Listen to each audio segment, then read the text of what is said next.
Hello, I'm Dr. Smriti Nathani, consultant plastic surgeon at Tamira Plastic Surgery Hospitals, Chennai. Today, let's talk about few frequently asked questions and queries, common queries related to skin, tattoo removal, and other things. What are keloids? There is a lot of misconception going around regarding what is keloid and what should be done to treat it or should not be done. Keloids are the overgrowth of the fibrous tissue in response to any injury.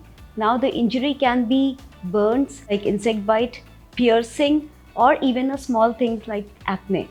Keloids are as such the most common areas where people get keloids are on the face due to the acne formation, on the ear region due to the piercing, and most commonly they are seen in the second and third piercing when people get keloid on that area.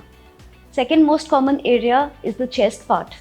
Now, keloids are as such not harmful unless they start getting infected, cause the pressure symptoms, and obviously cosmetic disfigurement. So those are the common reasons why people seek out the treatment for keloids. Is there any treatment for keloid? A permanent treatment of keloid is yet not possible because the regrowth and the reappearance of the keloid is very much common and it's very high. And the way of treatments of keloids are excision. The intralesional injection of steroids can be given. Mostly they decrease the thickness of the keloid, make it soft, and reduce the chances of infection or pressure symptoms. If the keloid is very big, we have to excise it, and then it is recommended to give radiotherapy in that region, but it is not safe to tell that once excised it will not come back, because as said, there is a very high recurrence rate in the keloid scars. Should we do massage if you have keloid on any area? Massage is generally not recommended because again, causing pressure and giving friction may increase the rate and growth of keloid. So that is why it is best to consult a doctor and then see if you need or what can be done to reduce your keloid or decrease the symptoms.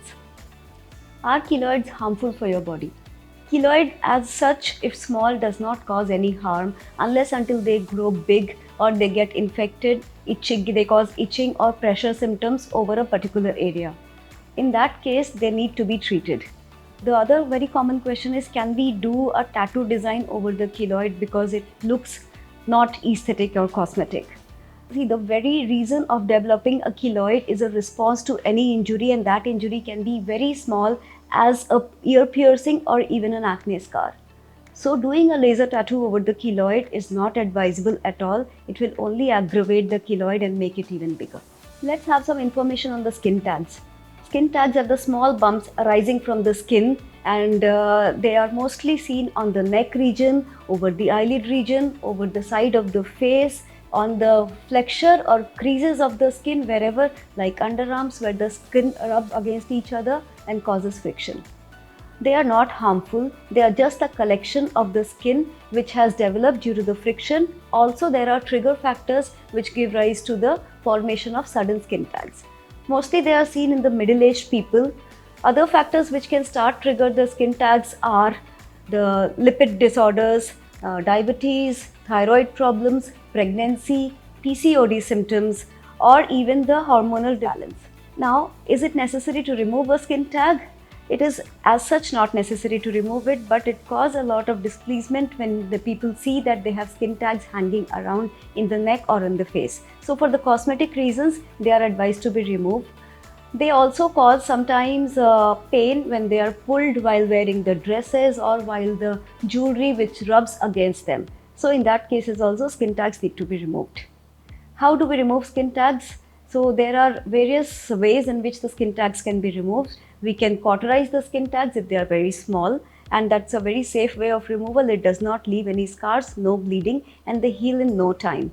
Another way, if the skin tag is bigger, like half a centimeter or 1 centimeter, it is best to do an excision. We excise the skin tag, and in that case there will be few stitches which will be removed later.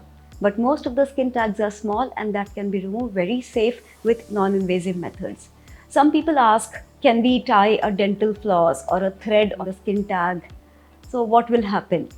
See, the concept is very simple. If the skin tag is there and you tie a constraint or a thin thread or something over there, that will essentially block the blood supply to the skin tag. In that case, when the blood supply is not there, it will shrink and it will die and fall off. That can be one way of removal of the skin tags, but cannot be certain about it because it may cause pain, it may cause discomfort, and also infection chances are there. Now, after we have removed the skin tags, do they grow back again?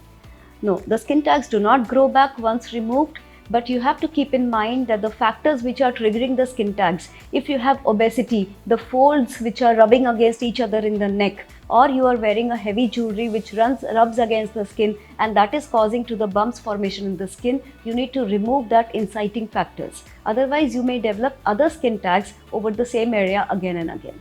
Suntan, can it cause skin tags? No. So suntan itself does not cause skin tags. The UV rays, the infrared rays, they do not cause skin tags in itself.